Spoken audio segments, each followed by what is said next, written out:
অস্ট্রেলিয়ার ভাগ্যটা এখন তাদের হাতে আর নেই। দলটা বেশ ভেঙে পড়েছেন, সবাই ভীষণ হতাশ, আর তাদের ভাগ্য এখন সৃষ্টিকর্তার হাতে।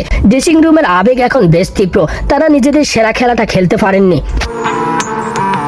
টি-20 বিশ্বকাপ কেমন হচ্ছে রসিকতা করতে এই প্রশ্ন করতে পারেন অস্ট্রেলিয়া দলকে। আগের ম্যাচ জিম্বাবুয়ের কাছে হার, তারপর গতকাল 181 রান করে ফল পাল্টাতে পারেননি শ্রীলঙ্কার বিপক্ষে। অস্ট্রেলিয়া এখন টি-20 বিশ্বকাপ গ্রুপ পর্ব থেকে বিদায়ের দ্বার প্রান্তে। বি গ্রুপ থেকে জিম্বাবুয়ে এখন নিজেদের পরে 2 ম্যাচ আয়ারল্যান্ড ও শ্রীলঙ্কার মধ্যে যে কোনো একটি দল হারাতে পারলে উঠবে সুপার 8-এ। জিম্বাবুয়ে এই 2 ম্যাচ হারলো ওমানের বিপক্ষে বিশাল ব্যবধানে জিততে হবে অস্ট্রেলিয়াকে। সব মিলিয়ে মিশেল মার্শদের ভাগ্য আর তাদের হাতেই নেই। টস জিতে অস্ট্রেলিয়াকে ব্যাটিংয়ের আমন্ত্রণ জানায় শ্রীলঙ্কান।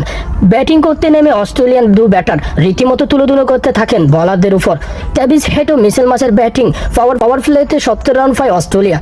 প্রথম ওভারের তৃতীয় বলে ছক্কা মারতে গিয়ে ক্যাচ আউট হন ট্রেভিস হেড, তাতেই থামে 104 রানের জুটি। মাত্র 27 বলে 50 ফুরানোর পর 56 রানে থামে এই বাঁহাতি ব্যাটারের ইনিংস। 29 বলে খেলা তার এই ওয়ান অফ দ্য ইনিংসে 4টি 4 ও 3টি ছক্কার মাঠ সাজানো। অন্যদিকে 50 দেখা পেয়েছেন মিশেল মার্শ, তার ইনিংস থামে 54 রানের। 27 বলের ইনিংসে 8টি 4 ও 2টি ছক্কা হাঁকিয়েছেন। এই 2 ব্যাটার সাজঘরে ফেরার পরেই খানিকটা চাপে পড়ে যায় অস্ট্রেলিয়া। দ্রুত সাজঘরে ফিরেন ক্যামেরন ও গিল, টিম ডেভিড ও গ্লেন ম্যাক্সওয়েলদের মতো ব্যাটাররা। 182 রানের জবাবে ব্যাট করতে নেমে দ্বিতীয় ওভারে উইকেট হারায় শ্রীলঙ্কান। 3 বলে 1 রান করে আউট হন কুশল পেরেরা।